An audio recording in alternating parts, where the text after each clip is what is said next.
ഈ പാലക്കാട്ടെ BJP-യിലെ പ്രശ്നങ്ങൾ ഒറ്റ വാക്കിൽ RS ഒതുക്കി തീർത്തു എന്നാണ് അറിയാൻ കഴിയുന്നത്. എന്താണ്? എന്തൊക്കെയായിരുന്നു? മലപ്പുറം കത്തി അമ്പം വില്ലും, സന്ദീപ് വാര്യർ കറുത്ത കുതിരയാവുന്നു, സന്ദീപ് വാര്യർ BJP-ക്കാരെ മൊത്തം കോൺഗ്രസിൽ എത്തിക്കുന്നു, കോൺഗ്രസ് മുനിസിപ്പാലിറ്റി പിടിക്കുന്നു, രാഹുൽ മാങ്കൂട്ടത്തിലും സന്ദീപ് വാര്യരും അങ്ങ് കേരള രാഷ്ട്രീയത്തിലെ വലിയ ചാണക്യന്മാരായി പോകുന്നു. നോക്കൂ രാഹുലെ, അതിനകത്ത് കൃത്യമായി കെ സുരേന്ദ്രൻ പറഞ്ഞ ആ നിലപാടുണ്ട്. പാർട്ടിയുടെ നേതൃത്വം, കേന്ദ്ര നേതൃത്വം, നദ്ദാജിയും നരേന്ദ്രമോദിയും ഈ പറയപ്പെടുന്ന അമിത്ഷായും അടക്കമുള്ള ആളുകൾ ചേർന്ന് തീരുമാനിച്ചതാണ് ഈ ജില്ലാ അധ്യക്ഷന്മാരെ. അതിലൊരു മാറ്റവും ഉണ്ടായില്ല. പാർട്ടി എതിർക്കുന്നവർ പാർട്ടിക്ക് പുറത്ത് എന്നൊരു നിലപാട് കെ സുരേന്ദ്രൻ പറയുമ്പോൾ അത് വെറുതെ പറയുന്നതല്ല. കെ സുരേന്ദ്രന്റെ ശരീരഭാഷയിൽ 100% കോൺഫിഡൻസോടുകൂടിയാണ് അദ്ദേഹം പറയുന്നത്. മാധ്യമപ്രവർത്തകർ എടുത്തു ചോദിക്കുമ്പോൾ മലയാളത്തിൽ മനസ്സിലായില്ലെങ്കിൽ ഞാൻ ഇംഗ്ലീഷിൽ പറഞ്ഞു തരാമെന്ന് പറഞ്ഞുകൊണ്ട് അദ്ദേഹം ഇംഗ്ലീഷിൽ പ്രസംഗിക്കുന്നുണ്ട്. കൃത്യമായ ഉറപ്പ് സുരേന്ദ്രന് കിട്ടിയിരുന്നു, ഈ പ്രശ്നം പരിഹരിക്കപ്പെടും, ഇതൊരു തലവേദന ആകില്ല എന്നുള്ളത്. ഇവിടെയാണ് RSS എന്ന് പറയുന്ന പ്രസ്ഥാനത്തിന്റെ BJP-യിലെ ഹോൾഡിനെ പറ്റി മനസ്സിലാക്കിയിട്ട് സംഘം ഇറങ്ങി, സംഘം പറഞ്ഞു, പാർട്ടിക്കാർ കേട്ടു. ഇതാണ് പാലക്കാട് സംഭവിച്ചത്. അല്ല, അതിനകത്ത് പറയാനുള്ള കാര്യം എന്ന് വെച്ച് കഴിഞ്ഞാൽ ഇപ്പം സുരേന്ദ്രനെ കേൾക്കാൻ തയ്യാറാകാത്ത നേതാക്കൾ വരെ RSS നേതാക്കൾ പറയുന്നത് കേൾക്കാൻ തയ്യാറാകില്ല. അത് RSS നേതാക്കൾ എന്നുള്ളതല്ല, അവിടെ RSS നേതാക്കന്മാർക്ക് യാതൊരുവിധമായ സ്ഥാനമില്ല. അവരുടെ ആ പോസ്റ്റിനാണ് വില. ചില പറയില്ല, ചിലരുടെ കസേരയ്ക്കാണ്, അതിലിരിക്കുന്ന വ്യക്തിയല്ല, ആ കസേരയാണ്. ഇപ്പോൾ ഒരു മജിസ്ട്രേറ്റ്, ആ മജിസ്ട്രേറ്റിനോട് വ്യക്തിപരമായ എന്തെങ്കിലുമൊക്കെ എതിർപ്പുണ്ടെങ്കിൽ അദ്ദേഹം ആ കസേരയിൽ ഇരുന്നാൽ അദ്ദേഹം ബഹുമാനിക്കപ്പെടേണ്ട ആളാണ്, അല്ലേ? കേരളത്തിന്റെ മുഖ്യമന്ത്രി പിണറായി വിജയൻ എന്ന് പറയുന്ന വ്യക്തിയോട് നമുക്ക് എത്രമാത്രം എതിർപ്പുണ്ടെങ്കിലും അദ്ദേഹം ആ മുഖ്യമന്ത്രി കസേരയിൽ ഇരുന്ന് കഴിഞ്ഞാൽ അദ്ദേഹം നമ്മുടെയൊക്കെ ബഹുമാനായ കേരളത്തിന്റെ മുഖ്യമന്ത്രിയാണ് പിണറായി വിജയൻ എന്ന് പറയുന്നവരാണ്. RSSന്റെ നേതാവ് എന്ന് പറയുന്നത്, RSSലെ നേതാക്കന്മാർ എന്ന് പറയുന്നവർ അത്രത്തോളം RSSന്റെ ഒരു നേതൃനിരയിലേക്കൊക്കെ എത്തണമെന്നുണ്ടെങ്കിൽ അത് അത്രത്തോളം കപ്പാസിറ്റി ഉള്ളവരായിരിക്കും എന്നുള്ളത് മറ്റൊരു സത്യം. അപ്പൊ സ്വാഭാവികമായിട്ടും ആ RSS സംഘമാണ് പറയുന്നത്. സംഘത്തിന്റെ പ്രവർത്തകരോ ആ വ്യക്തിയോ അല്ല പറഞ്ഞത്. ഇപ്പൊ BJP-യിലെ സംസ്ഥാന അധ്യക്ഷൻ എന്ന് പറഞ്ഞാൽ നമ്മൾ OK സുരേന്ദ്രൻ എന്ന് പറയും. പക്ഷെ ഇതല്ല, സംഘം പറഞ്ഞു, ശിവരാജനും മറ്റു പാർട്ടി പ്രവർത്തകരും കേട്ടു, വിമുക്തർ കേട്ടു എന്നുള്ളതാണ്. അപ്പോൾ സ്വാഭാവികമായിട്ടും ഈ പറയപ്പെടുന്ന RSSന്റെ കൊടി പിടിച്ച് ശാഖയിലൂടെ വളർന്നു വന്ന് പിന്നീട് ഈ പറയപ്പെടുന്ന ABVP-യിലും യുവമോർച്ചയിലും BJP-യിലും ഒക്കെ പ്രവർത്തിച്ച് കൗൺസിലർമാരായിട്ടൊക്കെ ഇരിക്കുന്നവരാണ് അധികം പേരും ഇതിനകത്തുള്ളത്. സന്ദീപ് വാര്യരെയൊക്കെ പോലെ ഒരു സമയത്ത് SFI ആദർശങ്ങളിൽ വിശ്വസിച്ച് പിന്നീട് വാജ്പേയിയോട് ഇഷ്ടം കൊണ്ട് BJP-യിലേക്ക് വന്ന് ചാനൽ ചർച്ചകളിലൂടെ ചുളുവിന് നേതാക്കന്മാരായ ആളുകളൊന്നുമല്ല. അവരൊരു പക്ഷേ പാലക്കാട് മാത്രം ഒതുങ്ങി നിൽക്കുന്ന നേതാക്കന്മാർക്ക് എന്താ ചോദിക്കും, എന്തുകൊണ്ടാണ് ഈ പറയപ്പെടുന്ന സംഘം ഇറങ്ങിയിട്ടും പാലക്കാട് BJP-ക്ക് ജയിക്കാൻ സാധിക്കാഞ്ഞത് എന്ന് ചോദിക്കുന്നത്? അവിടെ സംഭവിച്ചത് സ്ഥാനാർത്ഥി നിർണയത്തിലുണ്ടായ പിഴവ് തന്നെയാണ്. കൃഷ്ണകുമാർ എന്ന് പറയുന്ന ആളെ മത്സരിപ്പിച്ചതിൽ നിന്നുണ്ടായ പിഴവാണ്. പാലക്കാടിനെ നന്നായി അറിയാവുന്ന ആളാണ് കൃഷ്ണകുമാർ. പക്ഷേ പ്രാദേശികമായിട്ട് ഒരുപാട് വിഷയങ്ങൾ ഉണ്ടായിരുന്നു, അതിനെയൊക്കെ അഡ്രസ് ചെയ്യണമായിരുന്നു. ഇപ്പം സംഘം പറഞ്ഞാൽ BJP പ്രവർത്തകര് കേൾക്കും, നാട്ടുകാരെ കേൾക്കണമെന്നില്ലല്ലോ. അവിടെ അതാണ് സംഭവിച്ചത്. അപ്പോൾ സ്വാഭാവികമായും ആ ഒരു പ്രസ്ഥാനത്തിന്റെ ശക്തി എന്ന് പറയുന്നത് അതാണ്. നോക്കൂ, ഇപ്പോ അവിടെ ജില്ലാ അധ്യക്ഷനായി തെരഞ്ഞെടുക്കപ്പെട്ടിരിക്കുന്നു. ജില്ലാ അധ്യക്ഷന്റെ കുറിച്ച് നേതാക്കന്മാരൊക്കെ പറയുന്ന വാചകങ്ങളൊക്കെ ഉണ്ട്. ജില്ലാ അധ്യക്ഷനെ പ്രഖ്യാപിച്ചുകൊണ്ട് രാധാകൃഷ്ണൻ പറഞ്ഞത് സിനിമാ നടനെ പോലെ ഒരു ജില്ലാ അധ്യക്ഷനെ നിങ്ങൾക്ക് കിട്ടിയതാണ്. പ്രശാന്ത് ശിവൻ കഴിഞ്ഞ നിയമസഭാ തെരഞ്ഞെടുപ്പിലൊക്കെ മത്സരിച്ച ആളാണ്. അയാളെല്ലാം മത്സരിച്ചതിന്റെ ഇതൊക്കെ പറഞ്ഞത്.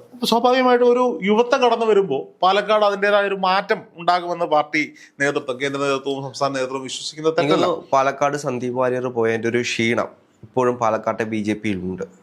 ആ ഒരു വിഷയങ്ങൾ അങ്ങോട്ടും ഇങ്ങോട്ടും എനിക്ക് തോന്നുന്നില്ല അങ്ങനെ സന്ദീപ് വാര്യർ പോയതിന്റെ പ്രശ്നമൊന്നുമല്ല. അത് കൃഷ്ണകുമാറിനെ സ്ഥാനാർത്ഥിയാക്കിയതുമായി ബന്ധപ്പെട്ട ക്ഷീണമാണ്. അല്ല, എന്നാലും സന്ദീപ് വാര്യർ എന്ന് പറയുന്ന BJP-യുടെ ഒരു മുഖം ആ ഒരു പാർട്ടിയിൽ നിന്നും വിട്ടുപോകുമ്പോൾ അവർക്കൊരു ക്ഷീണം ഉണ്ടാകില്ലേ, പൊതുജനങ്ങളുടെ മുമ്പിലാണെങ്കിലും? അല്ല, സന്ദീപ് വാര്യരെ സംബന്ധിച്ചിടത്തോളം സന്ദീപ് വാര്യരെ കോൺഗ്രസിൽ എത്തിച്ചത് കോൺഗ്രസിന് പ്രയോജനം ചെയ്തു എന്നുള്ളത് സത്യം തന്നെയാണ്. കോൺഗ്രസിന് ഇപ്പോൾ അധികം ഔദ്യോഗിക പാനൽ എടുത്തു. ഔദ്യോഗിക പാനലിന് അപ്പുറത്തേക്ക് എന്ത് അക്കോമഡേഷനാണ് സന്ദീപ് വാര്യർക്ക് ലഭിച്ചത് എന്നുള്ളത് മറ്റൊരു ചോദ്യമായിട്ട് അവിടെ നിലനിൽക്കുകയാണ്. വരുമായിരിക്കും, ചിലപ്പോൾ പുനഃസംഘടനയുടെ ഭാഗമായിട്ട് എന്തെങ്കിലുമൊക്കെ അക്കോമഡേഷൻ വരുമായിരിക്കും എന്നുള്ളത്. ഇവ നോക്കൂ, സരിൻ കഴിഞ്ഞ ദിവസം ഒരു ഫേസ്ബുക്കിൽ പോസ്റ്റ് ഇട്ടിരുന്നു.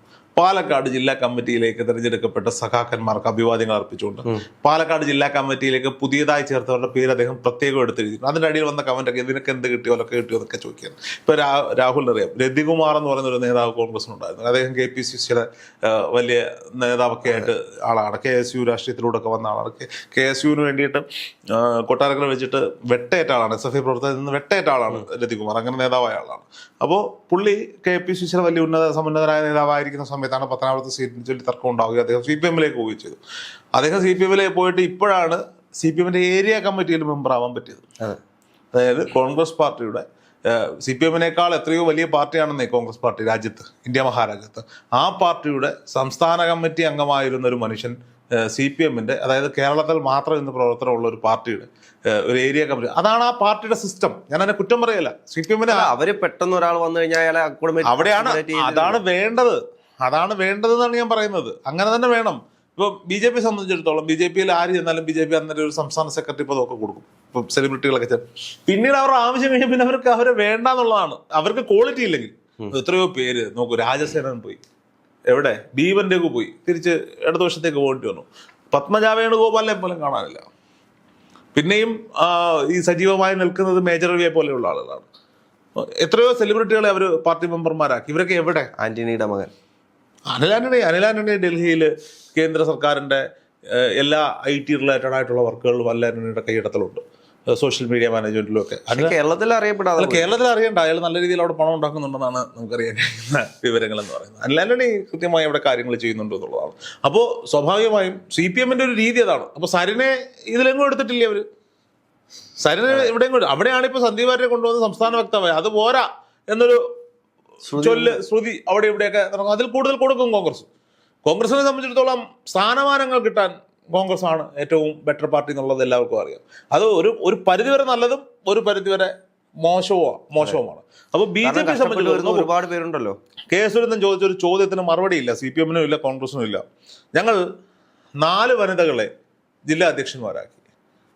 ക്രൈസ്തവ സമുദായത്തിൽ നിന്ന് 2 പേരെ ഞങ്ങൾ ജില്ലാ അധ്യക്ഷന്മാരാക്കി. BJP വലിയ സവർണ പാർട്ടിയാണെന്നാണല്ലോ പറയുന്നത്. ദളിത് പ്രാതിനിധ്യമുണ്ട് 2 പേർ. എത്ര CPM-ന്റെ എത്ര ജില്ലാ സെക്രട്ടറിമാർ, കോൺഗ്രസിന്റെ എത്ര ജില്ലാ അധ്യക്ഷന്മാർ വനിതകളുണ്ട്? അവർ ചോദിക്കുന്ന ഒരു ചോദ്യമാണ്. അതിന് ഉത്തരം പറയാനില്ല എന്നുള്ളതാണ് സത്യമായ കാര്യം. ഇപ്പോ BJP-ക്ക് ഒരു ശോഭാ സുരേന്ദ്രനുണ്ട്. സംസ്ഥാന അധ്യക്ഷയാവാൻ പറ്റിയില്ലെങ്കിൽ പോലും BJP-ക്ക് ഒരു ശോഭാ സുരേന്ദ്രൻ മുഖമായിട്ട്. അതുപോലെ പറയാൻ കോൺഗ്രസിന്റെ ഒരു മുഖത്തിന്റെ പേര് പറ. വളരെ കുറവാണ്. വളരെ കുറവെന്നല്ല, ആകെ പറയാൻ ബിന്ദു കൃഷ്ണൻ, ഷാനിമോൾ ഉസ്മാനും ജബി മേത്തറും ഒക്കെ ഉള്ളൂ. വേറെ ആരെ വളർത്തിയിട്ടുണ്ട്? ജബി മേത്തർ എങ്ങനെ വളർന്നെന്നുള്ളത് നമുക്കറിയാം. പിന്നെ ബിന്ദു കൃഷ്ണയ്ക്ക് കൊല്ലത്തിന് ഒരു സീറ്റിന് വേണ്ടി കിടന്ന് ബേളം വെക്കേണ്ടി വന്നത് നമുക്കറിയാം. ഷാനിമോൾ ഉസ്മാന്റെ അവസ്ഥ നമുക്കറിയാം. വേറെ ആരാ ഉള്ളേ? ഒരു PK ജയലക്ഷ്മി എന്ന് പറഞ്ഞ വയനാട്ടിൽ നിന്നൊരു സ്ത്രീ കൊണ്ടുവന്ന മന്ത്രിയൊക്കെ, അവരൊക്കെ എവിടെ പോയി വിളിച്ചെന്നുള്ളതാണ്. മന്ത്രിസ്ഥാനം വരെ കിട്ടിയിട്ട് CPM-ൽ കണ്ണൂർ ലോബി അല്ലാതെ വേറെ ആരെ അവർ വളർത്തിയിട്ടുണ്ട്? അവർക്ക് CPM-ൽ ഒരുപാട് MLA-മാരുണ്ട്. പ്രദീപ് MLA ഉണ്ട്. പാർട്ടി തന്നെ ചവിട്ടി ഒതുക്കി. അവരെ ഐഷ പോറ്റി ഉണ്ടായിരുന്നു, അവരെ വീട്ടിലാക്കി ഒതുക്കി. കണ്ണൂരിൽ നിന്നുള്ളവർ മാത്രം മതി എന്നുള്ളതാണ്. PP ദിവ്യ വളർത്തിക്കൊണ്ട് വന്നതാണ്. PP ദിവ്യ ഇപ്പോൾ ഇനി പിന്നെ സച്ചിൻ ദേവിന്റെ ഭാര്യ തിരുവനന്തപുരം മേയറുണ്ട്. ഇപ്പോൾ CDT MLA ആവാന്ന് വിചാരിച്ചിരിക്കുക. ഭാര്യയ്ക്കും ഭർത്താവിനോട് ഒരുമിച്ച് MLA ആക്കാൻ പറ്റുമെന്ന് തോന്നുന്നുണ്ടോ നിങ്ങൾ? അവിടെ ഒതുങ്ങും. കൗൺസിൽ തിരുവനന്തപുരത്ത് ഒതുങ്ങും എന്നുള്ളതാണ്. അപ്പൊ പിന്നുള്ളതൊരു ചിന്താ ജെറോമാണ്. ചിന്താ ജെറോമിന് സീറ്റ് കൊടുക്കണമേ എന്നാണ് കോൺഗ്രസ്സുകാരുടെയും BJP-കാരുടെയും പ്രാർത്ഥന. അതെ, ചിന്ത അടുത്ത വർഷം മത്സരിച്ചു കഴിഞ്ഞാൽ കോൺഗ്രസിന് വലിയ ഭൂരിപക്ഷം കിട്ടും. കുണ്ട്രയിൽ സ്ഥാനാർത്ഥിയില്ല CPM-ന്. നമ്മുടെ എക്സ് മിനിസ്റ്റർ മേഴ്സിക്കുട്ടി അമ്മയ്ക്ക് അത്ര ആരോഗ്യമൊന്നും ഉണ്ടാവാൻ വഴിയില്ല. അപ്പൊ സ്വാഭാവികമായിട്ടും കുണ്ട്രയിൽ സ്ഥാനാർത്ഥിയാക്കണം എന്നുള്ളതാണ് ഞങ്ങളുടെയൊക്കെ അഭിപ്രായം. കൊല്ലത്ത് താമസക്കാരെന്ന നിലയിൽ ചിന്താ ജെറോമിനെ പോലെ നന്നായി പ്രസംഗിക്കാൻ അറിയാവുന്ന, വാക്കുകളെ കൃത്യമായി ഉപയോഗിക്കാൻ അറിയാവുന്ന, ആദർശമുള്ള യുവ നേതാക്കന്മാർക്ക് കൊല്ലത്ത് വരണം.